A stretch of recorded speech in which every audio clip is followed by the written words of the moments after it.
Hello friends, मी Kaustubh Bhavsar. Welcome to our YouTube channel. आज आपण रोटेशनल डायनामिक्सचा पार्ट 3 बघणार आहे. याच्या अगोदर पार्ट 1 आणि पार्ट 2 जर तुम्ही बघितला नसेल तर तुम्ही चॅनलमध्ये जाऊन प्लेलिस्टला व्हिजिट करा आणि पार्ट 1 पार्ट 2 बघा. त्याने तुम्हाला पूर्ण चॅप्टर फार इझी जाणार आहे. आता रोटेशनल डायनामिक्स मध्ये आज आपण मोमेंट ऑफ इनर्शिया हा मोस्ट इम्पॉर्टंट असा कन्सेप्ट बघणार आहे. मोमेंट ऑफ इनर्शियाची मी एक थेरॉटिकल डेफिनेशन लिहून दिली आहे. तशी ती इतकी इम्पॉर्टंट नाही आहे सीईटी साठी. तिचा फक्त फॉर्म्युला इम्पॉर्टंट आहे आणि त्याचे डायमेन्शन. तर मग चला सुरुवात करू. Moment of inertia. The moment of inertia of a body about a given axis is defined as, म्हणजे मोमेंट ऑफ इनर्शिया एखाद्या बॉडीच्या गिवन ऍक्सिस भोवती आपण कसा डिफाइन करतो, as summation of product of masses of particles. त्या बॉडीमध्ये जे डिफरंट पार्टिकल्स आहेत त्या इंडिव्हिज्युअल पार्टिकलचे जे मासेस आहेत त्यांचे ऍडिशन म्हणजे त्यांची summation and square of their respective distance from the axis of rotation. प्रत्येक पार्टिकलचं ऍक्सिस ऑफ रोटेशन पासूनचं डिस्टन्स चा square multiply by the sum of, म्हणजे प्रत्येक इंडिव्हिज्युअल पार्टिकलची sum. Means I equal to moment of इनर्शियाला आपण आय ने डिनोट करतो. I equal to summation of M I into R I square. त्यालाच आपण I equal to M R square असं म्हणतो. आता समेशन ऑफ एम आय म्हणजे काय, द प्रत्येक पार्टिकल ज्या बॉडीमध्ये जे प्रत्येक पार्टिकल आहे त्याच्या मासेसची सम म्हणजे M summation of M I, आणि आर आय स्क्वेअर म्हणजे काय, प्रत्येक पार्टिकलचं जे ऍक्सिस ऑफ रोटेशन पासून डिस्टन्स आहे त्याचा स्क्वेअर आणि त्या दोघींचं मल्टिप्लिकेशन. आता मी तुम्हाला सांगितलं I equal to M R square. M म्हणजे तुम्हाला कळलंय, आर म्हणजे एम म्हणजे इथे मास, आर म्हणजे इथे रेडियस, त्याचा स्क्वेअर. तर मग आता युनिट बघू. जर इकडे मास आहे तर युनिट मध्ये पहिले फर्स्ट येईल केजी आणि मल्टिप्लाय बाय इकडे आर स्क्वेअर आहे. आर एक डिस्टन्स आहे म्हणून आपलं मीटर स्क्वेअर येईल. आता जर डायमेन्शन बघितले तर केजी मीटर स्क्वेअर असल्यामुळे इथे एल स्क्वेअर इंटू एम, आणि टाइम नाहीये इथे त्याच्यामुळे टी ची पॉवर 0 म्हणून टी काही लिहिलेला नाही. तर मग आता तुम्हाला मोमेंट ऑफ इनर्शिया काय हे थोडं वरवर जरी समजलं असेल तरी चालेल, बट याचा फॉर्म्युला काय ते तुम्हाला सर्वात पहिले लक्षात ठेवावं लागेल, त्याचं युनिट आणि त्याचे डायमेन्शन. त्याच्यानंतर पुढचं आहे आपलं moment of inertia depends on. Moment of inertia कशावर डिपेंड करतो तर आपण ते बघू.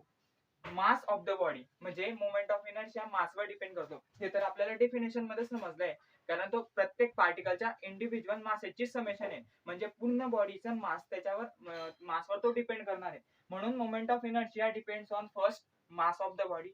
दुसरं आहे मास डिस्ट्रीब्युशन, म्हणजे एखाद्या बॉडीमध्ये मास कुठल्या प्रकारे डिस्ट्रीब्यूट झालेलं आहे त्याच्यावर देखील मास मोमेंट ऑफ इनर्शिया आपला डिपेंड करणार आहे. आणि थर्ड आहे position and orientation of axis of rotation, म्हणजे एखादी बॉडी तिचा ऍक्सिस ऑफ रोटेशन असा राहू शकतो किंवा तो इथे राहू शकतो.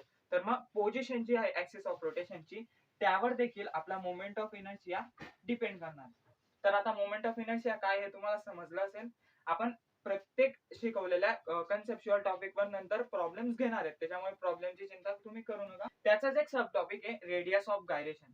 त्याला आपण के ने डिनोट करतो. रेडियस ऑफ गायरेशनला आपण के ने डिनोट करतो. मोमेंट ऑफ इनर्शियाचा सब टॉपिक आहे. जरी मोठं दिसत असेल तरी म्हणजे एक छोटीशी कन्सेप्ट आहे रेडियस ऑफ गायरेशन, आणि त्याचा काही सिग्निफिकन्सचे जे पार्ट आहे ते आपल्याला डिलीट केलेले आहे. म्हणून रेडियस ऑफ गायरेशन छोटासा टॉपिक आहे. जस्ट रेडियस ऑफ गायरेशन हे एक डिस्टन्स आहे. रेडियस ऑफ गायरेशन हे एक डिस्टन्स आहे. सिंपली डिस्टन्स कसं, डिस्टन्स एखादी बॉडी आहे त्या बॉडीचा हा ऍक्सिस ऑफ रोटेशन आहे, आपण त्याला ए आर म्हटलेले आहे. समजा हा बॉडीचा हा ऍक्सिस ऑफ रोटेशन आहे आणि हा पॉइंट, या पॉइंटवर पूर्ण बॉडीचा मास आपण सपोज केलं की ते कॉन्सन्ट्रेटेड आहे, म्हणजे या पॉइंटवर पूर्ण बॉडीचा मास इथे कॉन्सन्ट्रेटेड आहे. म्हणजे एखादी अशी ऑब्जेक्ट आहे तिचा हा ऍक्सिस ऑफ रोटेशन आहे. ऍक्सिस ऑफ रोटेशन भोवती ती ऑब्जेक्ट अशी फिरणार आहे, रोटेट होणार आहे, आणि त्या बॉडीच्या मध्यभागी कुठेतरी एक पॉइंट असेल ज्याच्यावर त्या बॉडीचा पूर्ण मास सपोज टू बी, आपण त्याला सपोज केलं की ते कॉन्सन्ट्रेटेड आहे, पूर्ण मास त्या एका पॉइंटवर आहे. फॉर एक्झाम्पल आपण आपल्या रायटिंग पॅड वगैरे असतो त्याच्यामध्ये असं बोटावर त्याला गोल फिरवलं असेल तर ज्या पॉइंटवर तो प्रत्येक पॉइंटवर रायटिंग पॅडच्या प्रत्येक पॉइंट आपल्या बोटावर तो कॉन्सन्ट्रेट नाही राहत. आपण एक इंडिव्हिज्युअल पॉइंटवर त्याला बोट लावला तरच तो आपल्या बोटावर पूर्ण स्थिर असा उभा राहतो आणि फिरतो. तर तो जो पॉइंट आहे तो त्या रायटिंग पॅडचा काय असेल, तो त्या रायटिंग पॅडचा पॉइंट असेल ज्याच्यावर त्याचा पूर्ण मास सपोज आपण केलं की तो कॉन्सन्ट्रेटेड आहे. तर त्या बॉडीचा त्या पॉइंट पासून ऍक्सिस ऑफ रोटेशन मधलं जे डिस्टन्स आहे त्याला आपण के म्हणणार आहे, आणि के म्हणजेच radius of gyration, simply distance आहे. मोमेंट ऑफ इनर्शियाच्या फॉर्म्युलात I equal to M R square म्हटलंय. आर इथे जे डिस्टन्स आहे, रेडियस आपण त्याला म्हटलं, बट ते ऍक्च्युअली डिस्टन्स आहे. तर ते जे डिस्टन्स आहे तेच म्हणजेच के आणि रेडियस ऑफ गायरेशन आपण त्यालाच म्हटलेलं आहे. आता सिम्पली डिस्टन्स आहे त्याच्यामुळे त्याचा युनिट फक्त मीटर येईल, कारण डिस्टन्स आपण मीटर एसआय युनिट मीटर मध्ये मेजर करतो, त्याच्या डायमेन्शन मध्ये कॅपिटल येईल. आणि रेडियस ऑफ गायरेशनचा इंडिव्हिज्युअल फॉर्म्युला जर लक्षात ठेवायचा असेल तर जस्ट आय इक्वल टू, मी तुम्हाला सांगितलं आर म्हणजेच इथे सिम्पली के, तर मग एम वर आपण आर स्क्वेअर लिहिला, खाली आपण के स्क्वेअर लिहू. आणि आपल्याला जर के विचारला असेल तर आपण मॉडीफाय करून एम इकडे डिवाइडला पाठवून अंडर रूट घेऊन आपल्याला हा फॉर्म्युला मिळणार आहे. तर सिम्पली रेडियस ऑफ गायरेशन काय, मोमेंट ऑफ इनर्शिया काय, हे जरी छोटे छोटे टॉपिक्स आहे बट याचे ऍप्लिकेशन पुढे आहेत, त्याच्यावर खूप सारे क्वेश्चन्स आपल्या सीईटी मध्ये येऊन गेलेले आहेत. त्याच्यामुळे हे दोघी बेसिक फॉर्म्युले तुम्ही लक्षात ठेवा. चला आता मी तुम्हाला moment of inertia were based काही थेरम्स, जे पॅरलल ऍक्सिस थेरम आणि परपेंडिक्युलर ऍक्सिस थेरम आहेत ते सांगणार आहे. आता त्यांचा वापर कुठे केला जातो ते अगोदर सांगून देतो. आपल्याला सीईटी मध्ये काही क्वेश्चन्स विचारले जातात. फॉर एक्झाम्पल एखादी ऑब्जेक्ट दिलेली असते, रिंग, डिस्क, थिन आपला एखादा रॉड असतो, त्याच्यानंतर आपला स्पियर असतो, हॉलो स्पियर असतो, सिलेंडर असतो. तर आपल्याला कुठल्या तरी एक गिवन ऍक्सिस मध्ये आपल्याला मोमेंट ऑफ इनर्शिया कॅल्क्युलेट करायचा असतो. आता आपण इतके सगळे मोमेंट ऑफ इनर्शिया लक्षात ठेवू नाही शकत. आपण काही स्टँडर्ड जे असतात, फॉर एक्झाम्पल सेंटर मधून पास होणारे, डायमीटर मधून पास होणारे, असे आपल्याला इझिली लक्षात राहून जातील. बट कुठूनही पास होणारे आपण लक्षात ठेवू नाही शकत.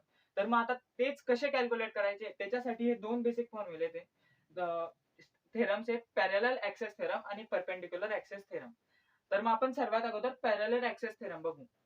त्याचं स्टेटमेंट मी इथे लिहून दिलंय. स्टेटमेंट तुम्हाला थोडं कन्फ्युजिंग वाटेल, बट जर तुम्ही त्याचा फॉर्म्युला आणि स्टेटमेंट दोघींना सोबत बघितलं तर ते तुम्हाला फार इझी जाणार आहे. तर आता आपण स्टेटमेंट रीड करू. The moment of inertia of the body about any axis. कुठल्या तरी एखाद्या ऍक्सिस अबाउट आपल्याला एखाद्या बॉडीचा मोमेंट ऑफ इनर्शिया कॅल्क्युलेट करायचा असेल, त्याच्यासाठी मी एक डायग्राम काढून दिली. फॉर एक्झाम्पल आपल्याला या ऍक्सिस बद्दल, ऍक्सिसच्या अबाउट मोमेंट ऑफ इनर्शिया या बॉडीचा कॅल्क्युलेट करायचा आहे.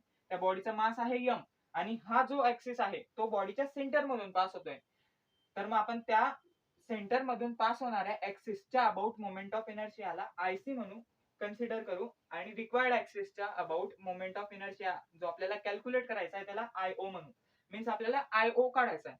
I O equal to the moment of inertia of the body about any axis I O is equals to the sum of moment of inertia about parallel axis passing through the centre. Centre मधून pass होणाऱ्या ऍक्सिसच्या about moment of inertia आणि त्याची summation म्हणजे सम मध्ये आपण add ची sign घेतलेली, and product of mass of body and square of distance between two parallel axis.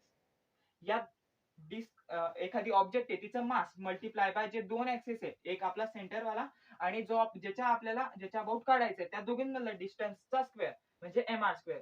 समजलं? I O equals to I C plus M R square. I O म्हणजे आपल्याला रिक्वायर्ड असलेला ऍक्सिस, आयसी म्हणजे सेंटर मधून पास होणाऱ्या axis through moment of inertia आणि M R square म्हणजे त्या ऑब्जेक्टचं मास मल्टिप्लाय बाय दोघी ऍक्सिस मधलं डिस्टन्स. बस I O equal to I C plus M R square इतकं तुम्हाला लक्षात ठेवायचंय. एखाद्या ऑब्जेक्ट बद्दल मी तुम्हाला समजावून सांगतो. समजा तर ही एक वही आहे, या वहीच्या सेंटर मधून हा ऍक्सिस पास होतोय. तर मग सेंटर मधून हा ऍक्सिस पास होत असेल तर याच्या अबाउट जो मोमेंट ऑफ इनर्शिया असेल त्याला आपण आयसी म्हणणार आहे, जो इथे फॉर्म्युला मध्ये आयसी म्हटलेला आहे. या वहीचा काहीतरी मास असेल तर तिला आपण कॅपिटल एम कन्सिडर करू. आणि आपल्याला समजा या ऍक्सिस अबाउट पाहिजे असेल, या ऍक्सिस अबाउट आपल्याला मोमेंट ऑफ इनर्शिया कॅल्क्युलेट करायचा असेल, तर या दोन ऍक्सिस मधला इथून तर इतक्या ऍक्सिस मध्ये जे डिस्टन्स आहे त्याला आपण आर कन्सिडर करणार आहे. तर मग ते डिस्टन्स आर आणि वहीचा मास मल्टिप्लाय बाय करून आपण आयसी म्हणजे सेंटर मधून पास होणाऱ्या आपण ऍक्सिस थ्रू जो मोमेंट ऑफ इनर्शिया आहे त्याची ऍडिशन करून हा फॉर्म्युला आपण पार्ट करू शकतो. आता पुढचा आहे आपला perpendicular axis theorem. Perpendicular axis theorem काय आहे? एखादी बॉडी तिला परपेंडिक्युलर असलेला एखादा ऍक्सिस त्याच्या अबाउट जर मोमेंट ऑफ इनर्शिया काढायचा असेल तर तो मोमेंट ऑफ इनर्शिया सम असतो, ऍडिशन असतो. त्याच ऑब्जेक्टच्या प्लेन मध्ये परपेंडिक्युलर जे दोन ऍक्सिस असतात त्या परपेंडिक्युलर ऍक्सिसच्या अबाउट जो मोमेंट ऑफ इनर्शिया असतो त्यांची ती सम असते परपेंडिक्युलर ऍक्सिसच्या अबाउट असलेला moment of inertia. The moment of inertia of a plane lamina about an axis perpendicular to its plane म्हणजे आय झेड याच्या अबाउट आपल्याला काढायचा, म्हणून त्याला आपण इक्वेशनच्या इकडे लिहिलंय is equals to the sum of its moment of inertia. Sum असतं म्हणजे addition moment of inertia about to mutually perpendicular axis. दोन ऍक्सिस जे एकमेकांना परपेंडिक्युलर आहे, इथे परपेंडिक्युलरची साइन दाखवली आणि ते mutually perpendicular axis in its plane and passing through point of intersection. म्हणजे ते दोघी ऑब्जेक्टच्या प्लेन मध्येच आहेत आणि ते इंटरसेक्शनच्या पॉइंट मधून जात आहे, ज्या पॉइंटला आपल्याला रिक्वायर्ड ऍक्सिसचा दिलेला आहे तो पॉइंट. तर आता तुम्हाला हे दोन बेसिक फॉर्म्युले फक्त लक्षात ठेवायचे आणि त्याच्यावरून वेगवेगळ्या ऑब्जेक्टचे मोमेंट ऑफ इनर्शिया कसे कॅल्क्युलेट करायचे ते देखील आपण आताच बघणार आहे. त्याच्यामध्ये काही स्टँडर्ड अगोदर मी तुम्हाला समजावून दिला आणि त्याच्यावरून आपण सगळे डिराईव्ह करणार आहे. त्याच्यामुळे आपल्याला पार्ट काहीच करायची गरज नाही. फक्त दोन फॉर्म्युले, parallel axis theorem IO equal to IC plus MR square आणि perpendicular axis theorem IZ equal to IX plus IY इतकं तुम्हाला लक्षात ठेवायचं. ओके. आता ऍक्च्युअली सीईटी मध्ये जे क्वेश्चन्स येतात मोमेंट ऑफ इनर्शियावर, की एखादी ऑब्जेक्ट दिलेली आहे, तिच्या अबाउट एखादा ऍक्सिस असतो आणि त्या ऍक्सिस अबाउट आपल्याला मोमेंट ऑफ इनर्शिया कॅल्क्युलेट करायचा असतो. तर तो कसा कॅल्क्युलेट करायचा त्याच्यासाठीचे आपण आता काही स्टँडर्ड बघणार आहेत ऑब्जेक्ट. त्याच्यामध्ये आपलं रिंग आहे, इकडे डिस्क आहे. तर मग आता आपण पहिले रिंगचं बघू. आता ही रिंग आहे, तर रिंगचं एक्सप्लेन करण्यासाठी मला ऍक्च्युअली रिंग तर नाही सापडली, बट हे सापडलं तर मी हे घेऊन आलो एक्सप्लेन करायला. आता समजा की ही रिंग आहे आणि ऍक्सिस दिला आपल्याला passing through centre and perpendicular to plane. प्लेनला परपेंडिक्युलर आहे आणि सेंटर मधून पास होतोय. जर असा ऍक्सिस असेल रिंग साठी, त्याच्या अबाउट मोमेंट ऑफ इनर्शिया जर काढायचा असेल तर तो असतो MR स्क्वेअर. बस. आता रिंगच्या याच्यामध्ये तुम्हाला स्टँडर्ड MR स्क्वेअर सेंटरच्या passing through centre and perpendicular to plane फक्त इतकंच पाठ करायचं आहे. बाकी आता मी तुम्हाला हे सगळे इझिली परपेंडिक्युलर ऍक्सिस थेरम आणि पॅरलल ऍक्सिस थेरम वरून डिराईव्ह करून दाखवेल. त्यामुळे हा स्टँडर्ड आहे, हा तुम्ही लक्षात ठेवायचा आहे MR स्क्वेअर. आता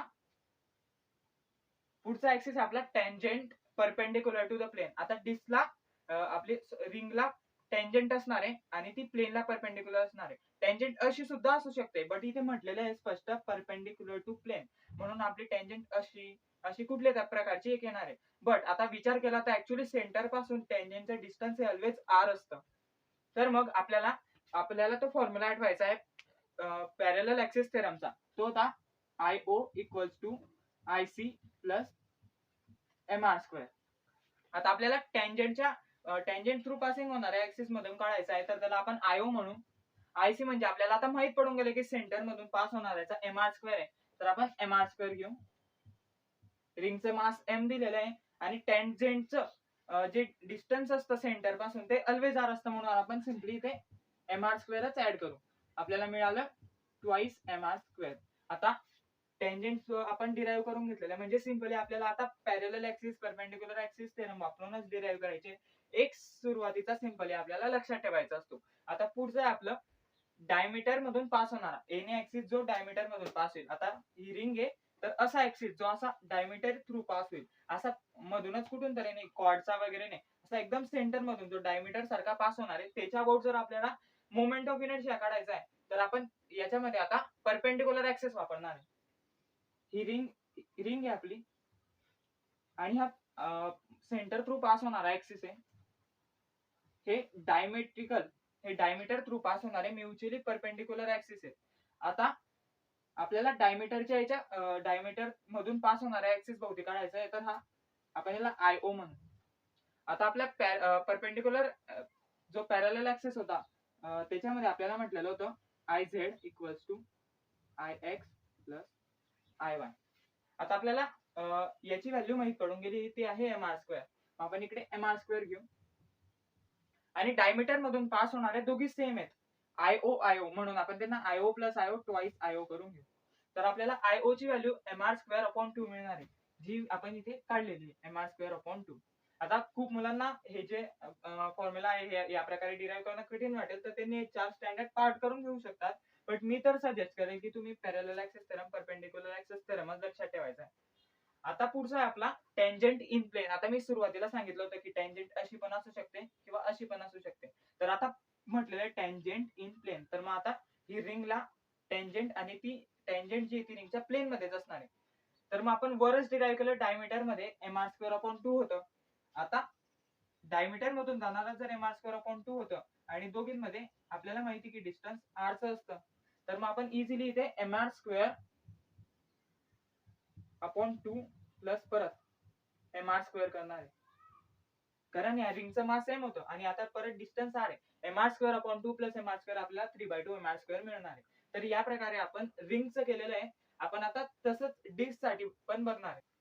डिस्क साठी बघताना आपल्याला अगोदर रिंगचा काहीतरी विचार करायचा आहे. याच्यात आपण बघताना एक गोष्ट लक्षात ठेवू शकतो की रिंगचा जो ऍक्सिस सेंटर मधून परपेंडिक्युलर टू प्लेन पास होतो त्याचं एमआर स्क्वेअर असतं. बट जेव्हा तो डायमीटर मधून पास होतो आणि इन द प्लेन असतो तेव्हा तो याच्या हाफ होऊन जातो एमआर स्क्वेअर अपॉन 2. आता तसंच इकडे लक्षात ठेवत असताना डिस्क साठी ऍक्सिस तोच आहे. आता इकडचं नका बघू, इकडे ऍक्सिस आणि इकडे डिस्कचं बघा. Axis passing through centre and perpendicular to plane. आता ही डिस्कची डायग्राम आहे. ऍक्सिस पासिंग थ्रू सेंटर आणि परपेंडिक्युलर आहे प्लेनला. तर मग तेव्हा स्टँडर्ड जे आहे आपलं एमआर स्क्वेअर बाय 2. जसं इकडे रिंग साठी एमआर स्क्वेअर होतं तसं इकडे एमआर स्क्वेअर बाय 2 रिंगच्या हाफ डिस्क मध्ये झालंय. आता पुढचं आहे टँजेंट परपेंडिक्युलर टू प्लेन. आता जसं मी इकडे डिराईव्ह करून दाखवलं होतं रिंग साठी, तसं मी इकडे नाही करून दाखवणार, कारण की आता तुम्हाला जस्ट ते पॅरलल ऍक्सिस थेरम आणि परपेंडिक्युलर ऍक्सिस थेरम लावून तुम्ही हे सॉल्व्ह करू शकता. तर मग सेंटर पासून ते इतक्या डिस्टन्स आर वर होतं, त्याच्यामुळे आपण सिम्पली पॅरलल ऍक्सिस थेरम लावलेला आहे आणि इथे एमआर स्क्वेअर अपॉन 2 जे सेंटरचं होतं त्याच्यात आपण जस्ट एमआर स्क्वेअर ऍड केलेला आहे आणि आपल्याला तेव्हा 3/2 एमआर स्क्वेअर मिळणार आहे. पुढचं आहे, मी तुम्हाला सांगितलं होतं रिंग मध्ये की जेव्हा सेंटर मधून परपेंडिक्युलर टू प्लेन असताना जेव्हा ते डायमेट्रिकली होतं तेव्हा ते सेंटरच्या हाफ होऊन जातं. आता तसंच डिस्क मध्ये सुद्धा ते हाफ होणार. इकडे एमआर स्क्वेअर अपॉन 2 आहे. आता जेव्हा ते डायमेट्रिकली होणार आहे, एनी डायमीटर थ्रू जेव्हा तो ऍक्सिस पास होईल तेव्हा तो परत हाफ होईल. इथे एमआर स्क्वेअर अपॉन 2 होता तो त्याच्या हाफ एमआर स्क्वेअर अपॉन 4 होऊन जाईल, किंवा तुम्ही त्याला दुसऱ्या ऍक्सिसचा जो थेरम आहे त्याच्याने सुद्धा बघू शकता. आणि लास्टला आहे परत आपला टँजेंट इन प्लेन. डिस्कच्या प्लेन मध्ये जो टँजेंट आहे, इकडे आपल्याला माहिती आहे एमआर स्क्वेअर अपॉन 4 आणि इथलं डिस्टन्स परत आर आहे. मग आपण एमआर स्क्वेअर अपॉन 4 मध्ये परत एमआर स्क्वेअर ऍड करणार आहे आणि तेव्हा आपल्याला 5/4 एमआर स्क्वेअर मिळणार आहे. म्हणजे तुम्हाला स्टँडर्ड रिंग साठीचा आणि डिस्क साठीचा त्याच्या हाफ जर हे स्टार्टिंगचे दोन तुम्ही लक्षात ठेवले तर तुम्ही पूर्ण रिंग आणि डिस्क साठीचे फॉर्म्युले इझिली बनवू शकता. आणि सीईटी मध्ये मॅक्झिमम क्वेश्चन याच्यावरच विचारले गेलेले असतात. त्याच्यामुळे तुम्ही सर्वांनी हे दोन फॉर्म्युले रिंगचे passing through centre and perpendicular to the plane ring साठी आणि डिस्क साठी लक्षात ठेवायचंय.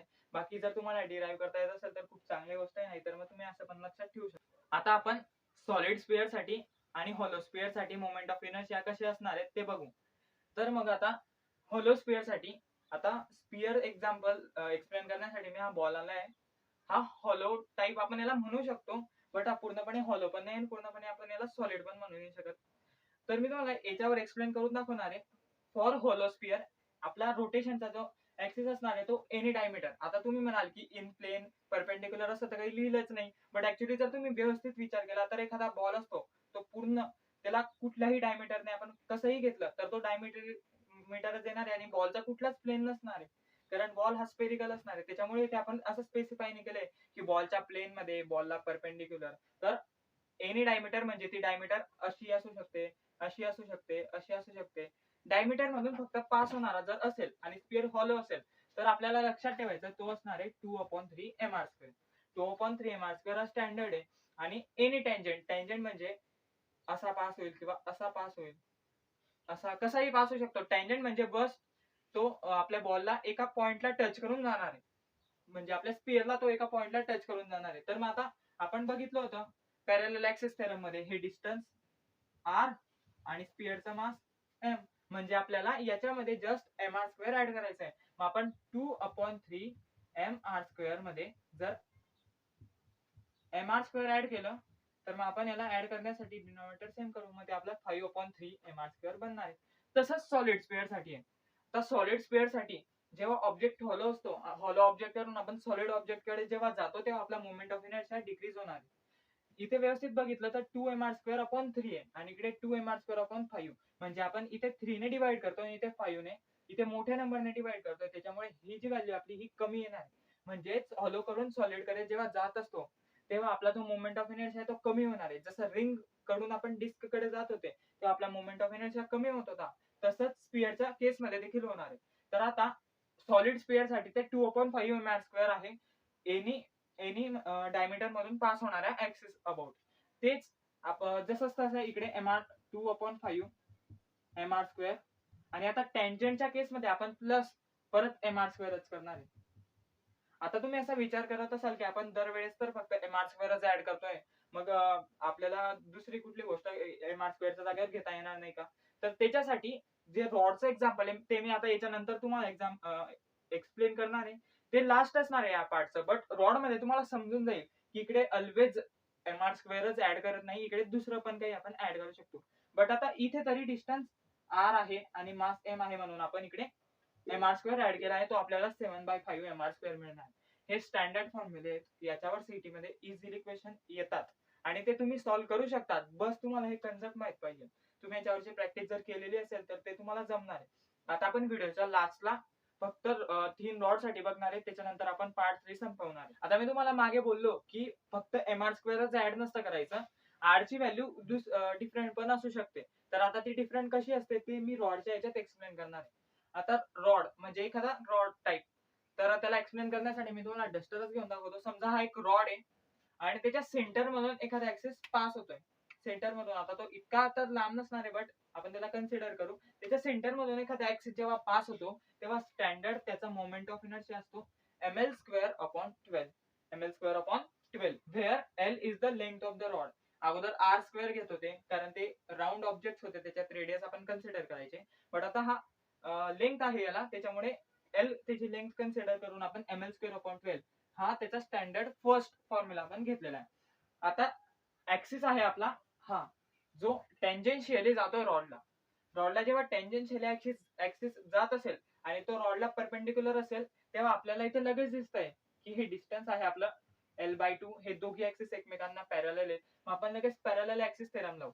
IO इक्वल्स टू IC म्हणजे सेंटर मधून जाणार. आता सेंटर मधून जाणार ml स्क्वेअर अपॉन 12 होता. आपण इकडे लिहू ml स्क्वेअर अपॉन 12 प्लस इकडे आहे mr स्क्वेअर. आता रॉडचा मास तर चेंज होणार नाही, बट आता इथे r स्क्वेअर ची व्हॅल्यू काय घ्यायची. आता दोघींमधलं डिस्टन्स किती आहे ती आपली r स्क्वेअर ची व्हॅल्यू असते. आता इथे डिस्टन्स l/2 आहे, मग आपण l अपॉन 2 चा स्क्वेअर घेऊ.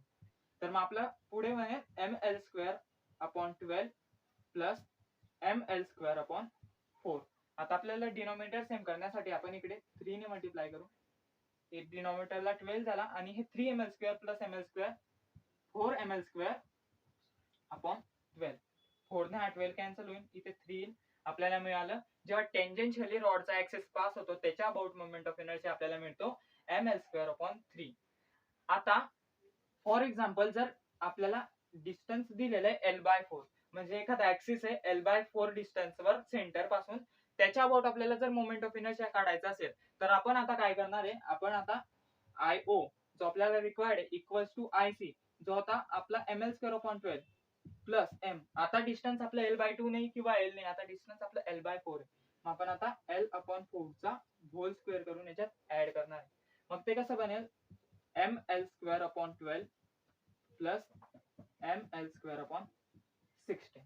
आता जस्ट आपल्याला डिनॉमिनेटर सेम करायचं. आता आपण याला 16 ने मल्टिप्लाय करू,16 ml स्क्वेअर प्लस याला 12 ने मल्टिप्लाय करू 12 ml स्क्वेअर आणि डिवाइड बाय 12 इंटू 16 करू,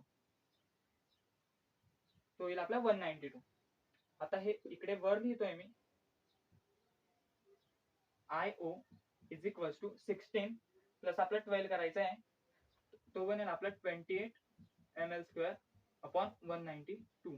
आता आपण 4 ने वर आणि खाली डिवाइड करणार आहे, तर आपल्याला मिळेल वरती